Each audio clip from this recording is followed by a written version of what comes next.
Pinapurihan ni Coach Tim Cone ng kanyang grupo matapos nilang patauben ang Magnolia Hotshots. Nagbigay din siya ng pahayag na tila isang hamon sa kanyang koponan. Si Coach George Gallant tila nagbabala rin sa kanyang koponang SMB para sa nalalapit nilang pagharap ng Barangay Ginebra. Tutukan po natin ang lahat ng yan. Pero bago yan, hihingi po tayo ng isang subscription sa lahat ng dumadaan sa ating munting channel kung nagugustuhan nyo ang ating palabas. Kung medyo mabigat ang subscription, siguro kahit isang like at isang share na lang po yan. Okay na po ako dyan. Maraming salamat. Sinandala ni Coach Tim Cone ang kanyang starters para tuloy ang agawin sa kapatid na Magnolia Hotshots ni Coach Chito Victorero ang panalo ng Ginebra sa score na 87-77 na ginanap nitong linggo sa Smart Araneta Coliseum. Gaya ng inaasahan, nagbigay ang butihing coach ng pahayag nang ma-interview ng media. Ano nga ba ang naging pahayag ni Coach Tim Cone tungkol sa panalo? Tutukan po natin si Coach sa report na Inquirer. Gusto ko yung ginawa nila ngayon. Nanggaling kami sa isang mabigat na pagkatalo laban sa Meralco, di ba? At ipinakita nila ngayong gabi na importante sa kanilang fans at ang kanilang performance. May kayo naman talaga sabihin niya ni Coach Tim Cone, di ba?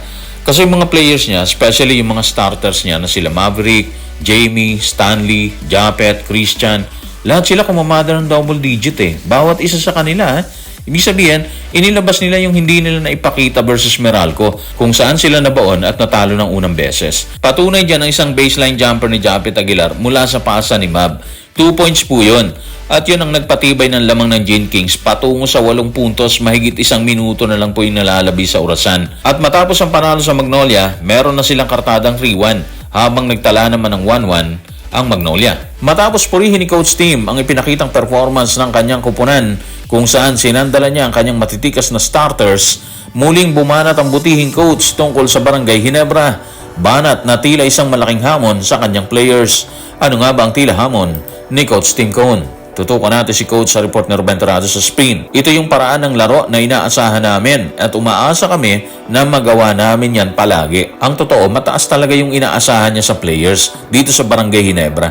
Actually, given naman yun kasi malakas naman talaga sila, di ba? Parang kapatid na SMB, lalo na kung andyan sa Scottie Thompson na nagpapagaling ng kanyang back injury. At yung sinabi ni Coach Tim Cone, hindi lang hamon sa players yun eh. Motivation na rin po niya yun sa kanila para maglaro ng maayos matapos matalo dito sa Meralco.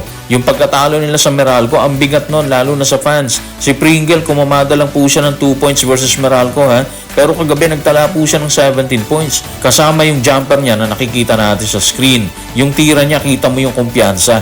Ibig sabihin, mataas ang moral nila habang nasa bakbakan. Kung pinayukod ng Ginebra ang kapatid na Magnolia, itinakas naman ng San Miguel Beermen ang panalo laban sa Phoenix Fuel Masters sa score na 116-102. Sa nasabing panalo ay kumumada si CJ Perez ng napakalaking 32 points, 4 rebounds, 5 assists at 2 steals. Dahilan para magbigay si Coach George ng kanyang pahayag. Ano nga ba ang sinabi ni Coach tungkol kay CJ Perez? Tutukan natin si Coach George sa report ni Jonas Terrado ng Inquirer. Magaling na player si CJ at alam niya kung ano ang gagawin. Ibinabahagi niya yung bola, inaalagaan niya ang kanyang mga kasama at naisip din niya na shooter siya sa nagdaang All-Star Game. Meron na siya ngayong kumpiyansa na ikamada yung bola. Ang laki ng ginagawa ngayon ni CJ Perez dito sa SMB, ha? Totoo yan, walang halong etchos yan kasi kitang-kita yung ginagawa niya. At base na rin kay Coach George, kumpiyansa po ngayon si CJ Perez, meaning mataas ang moral niya po sa ngayon. Makikita natin yan sa angulo na to. Tignan natin to, ha, yung tira niya sa 3-point area, di ba? Kung tutusin, wala po siya sa forma kasi bigla siyang humarap sa basket mula sa likod. Pero dahil mataas ang kumpiyansa ni CJ, itinira niya. And ang resulta, pasok sa basket. 3-point po yun. Laking bagay nun sa kupunan. Doon pa lang makikita mo na sa kanya yung nabuong tiwala sa sarili. Nangyari yan sa unang kwarta ng bakbakan. Hindi pa tayo tapos, ha. Ito pa yung isang 3-point shot ni CJ Perez. Actually, 4 yung kanyang kinamadang 3 points. Sa eksenang yan, nakatulong din yung screen ni Junmar Fajardo sa anggulo na yan. Sa ganap na ikapitot kalahati ng gabi ngayong Biyernes, kakaharapin ng Barangay Ginebra ang kapatid na San Miguel Beer. Meaning, muling magsusubukan ng lakas ang magkapatid sa liga kung saan sariwa pa sa lahat ang pagwalis ng SMB sa Barangay Ginebra sa nakaraang semifinals ng nakaraang conference. Kung si Coach George ang tatanungin, ano ang masasabi niya sa muling pagkikita nila ng grupo ni Coach Tim Cone? Tutukan po natin si Coach George sa report ni Jonas Terrado ng Inquirer. Isa ang Ginebra sa mga pinakamalakas na kupunan dito.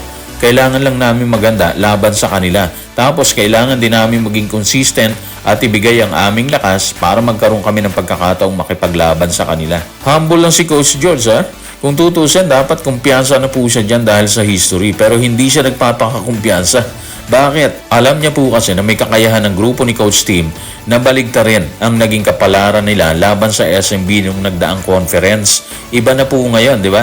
Parang ganun yung gusto niyang sabihin, which is totoo naman. So, para sa akin, ito na yung babala ni Coach George sa kanyang mga players para sa nalalapit nilang pagkikitang muli ng kapatid na Barangay Ginebra dito sa Philippine Cup. Maganda ng mabuti dahil may mabigat silang laban ngayong Biyernes.